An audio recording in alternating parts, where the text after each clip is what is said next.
When I was 19, I gave away all of my TVs, and I didn't watch TV for 6 years. And through a random circumstance of events, I saw 2 hours of TV during this time. Gary Zukav on Oprah, and then I turned the TV on again like 3 weeks later, and it was Gary Zukav on Oprah again. And it was the same episode. And it was an illogical period of time for that to happen. So I go on Amazon. First book I ever ordered on Amazon is like $99. And I started reading every spiritual book available.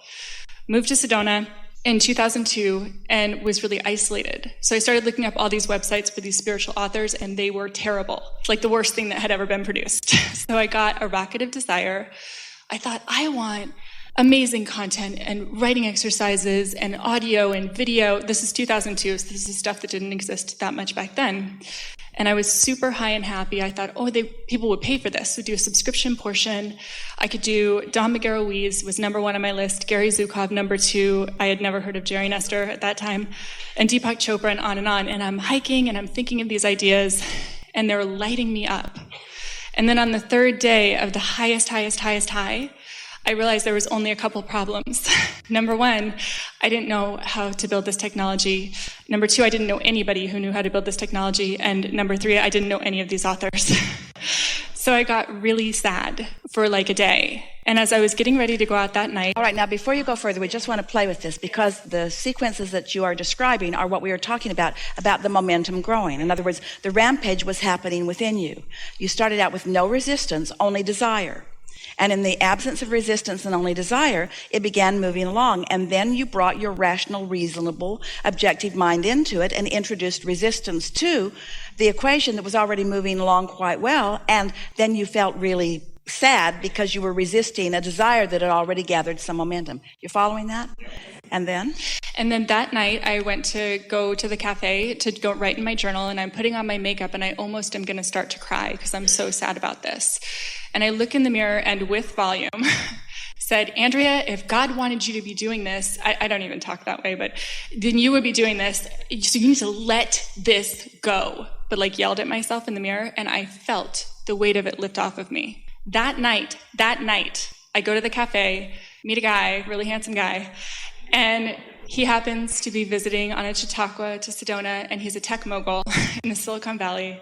I end up telling him my idea, and he says, well, my team can build that whole thing. That's completely no problem. You just have to get the authors. So I go, okay, no problem, except for I don't know the authors.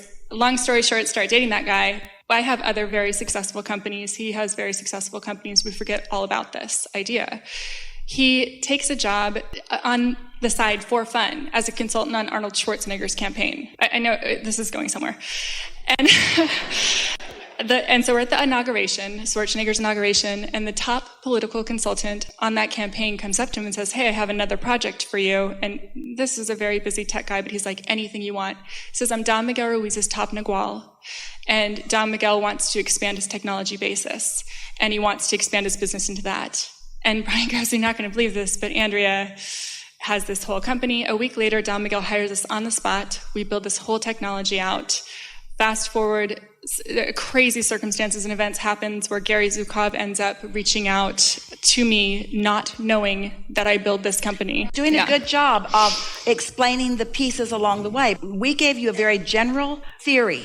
She's filling in the pieces of it with something that she was living. And are you putting it together? Yes. So I was on The Apprentice. They asked me what my favorite non-business book was, and I said Heart of the Soul. So through a crazy circumstance of events, we end up reaching out to them to ask them for some free books. They say, we love Andrea. We watched that whole season because we read this interview and we want to meet her. I say, I'm bringing something for you, but I don't tell them what it is. I bring them a whole build out of what their website could be. They hire my company on the spot. They put me on their board of directors. And then they invited me to come with them to Oprah.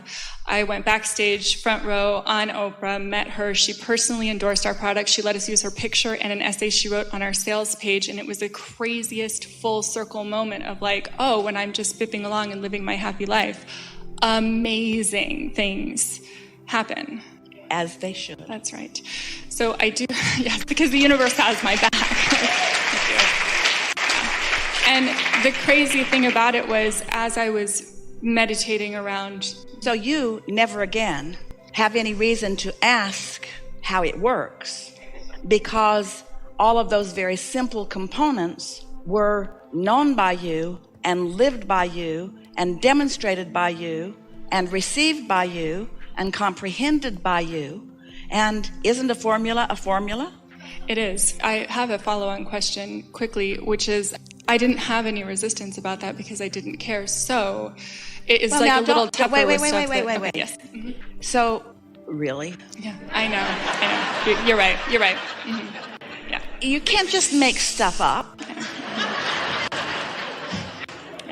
You're right. I know how it works. Right. It doesn't matter why there was no resistance. It's only important to acknowledge that there was no resistance. But if you don't acknowledge the difference between a very memorable time when you know you didn't have any resistance, then you're not ever going to be able to recognize what resistance feels like. You didn't have any resistance because you didn't have any resistance.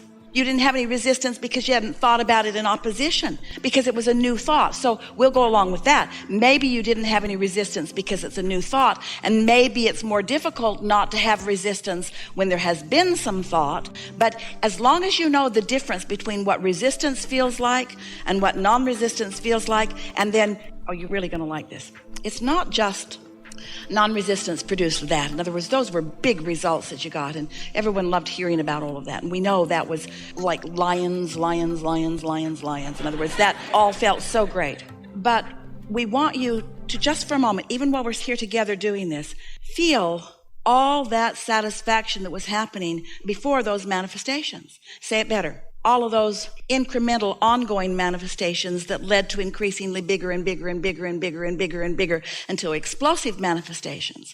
But the process is always the same, starting somewhere where you can feel the momentum. So if you've got a topic where you can't get any momentum, you've got to break it down into more and more general terms, because you got to get somewhere where there's no momentum before you begin again. Isn't this a wonderful conversation? And if you jump into anything in the midst of contradicted energy, you're going to have a hard time and probably not get anywhere close to where you want to be. So haven't we discovered a new intention to somehow get back far enough to the beginning of something, far enough that it's non-resistant in nature, back to what my inner being knows about it, back to the vortex version of it, back to maybe even the components that I put into the vortex, but back before there's any resistance in it. This was a big conversation. Did you get it? It reminded me to remember, because I have other very similar huge examples like that, of I really don't know what's in the vortex. I never would have, like right now, I keep thinking of a specific topic or a specific business. Okay, so go general enough. I know that what's in my vortex is power. I know that what's in my vortex is a feeling of intoxicating clarity. I know that what's in my vortex is a feeling of unabashed cooperation, universal cooperation, thus the word power. I know that what's in my vortex is the components of everything that matters to me. I know that what's in my vortex is fairness, because law of attraction always is, and promise of more, because that's the way the law of attraction works, and food for thought that is so nurturing and nourishing to me. Life force. I know that life force is in my vortex. I know that meaty things to focus upon are there. Now, let that momentum fill in a little bit. I don't need to know the details of the vortex. I know the power of the vortex, and I believe that the vortex is going to begin evolving, and I'm going to be witnessing its evolution. In other words, this vortex is far from complete in manifested form. It's ideas that are going to mature in my mind. Woo! I am the maturation process. I am the realizer of it. These are the components. And just like the kernel of corn knows how to become corn, my vortex and its kernels know how to become, but I get to witness the expansion and evolution of it along the way. And maybe I won't even recognize it until I see it. That's the surprise and delight. Yeah. There was a pervasive, overwhelmingly awesome feeling of it not even be surprising when it happened. I was like, oh, of course we're going to do that. Of course we're going to go see Don Miguel Ruiz, right? Of course. Would you agree with this? Manifestation on the heels of that flowing energy bigger, bolder than any thought before it. What we're trying to say is it does get bigger and more exciting as it moves along. It just does. There's plenty of excitement along the way, plenty of enthusiasm along the way, plenty of insights and new thoughts and first-time thoughts and those coincidences that aren't coincidences at all. Those moments when you just want to shout at each other, can you believe that that happened? Do you believe that? And do you believe that? And do you believe that? And do you believe that? And look at that. And oh man, is the universe good. And oh, isn't it wonderful what the universe knows? And isn't it wonderful how blessed I am? And along the way, isn't your sense of worthiness and empowerment growing and growing and growing and growing and growing and growing too? And isn't that what it's all about?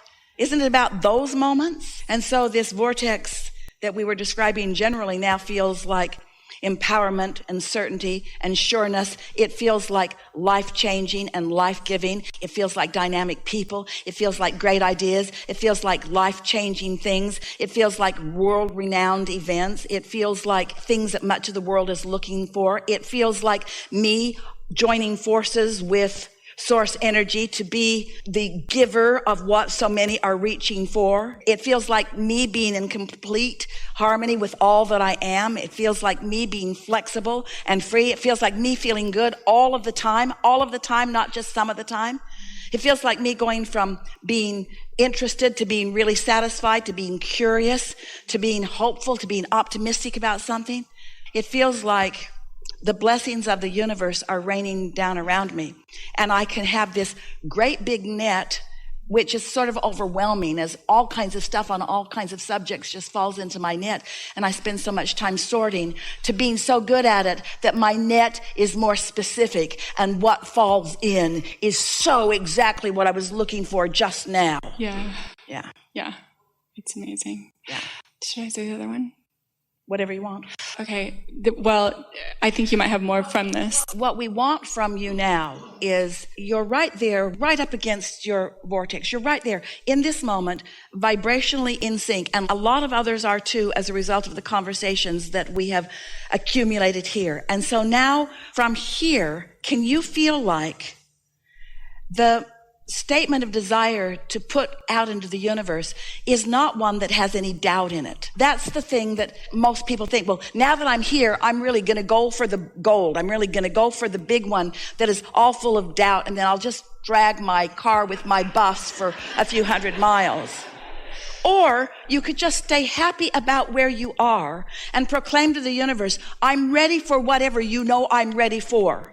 And I'm going to spend my time in readiness preparation. I'm getting ready to receive, and I'm not going to, because you said it. I don't know exactly what's in there, and I don't know exactly what it's going to look like. So I'm not going to make any demands of you that are going to mess up my vibration. That's the whole point. I'm not going to make the specific demands of you that are going to cause me to get into some doubt or memory mode of something that went wrong. I'm just going to stay open to this uniquely new and entirely different unfolding of a wonderful thing. Yes, I am. I love it. I've been repeating that story over and over to myself on the hikes after I got that download.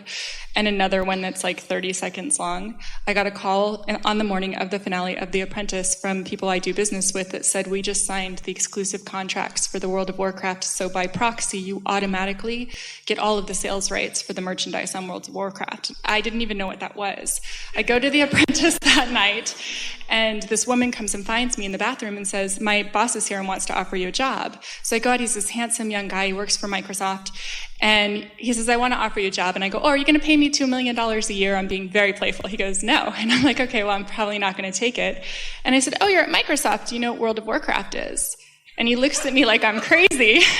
And he goes, yes, Andrea, I do know what that is. As a matter of fact, my name is Jay Allard, and me and my team invented the Xbox.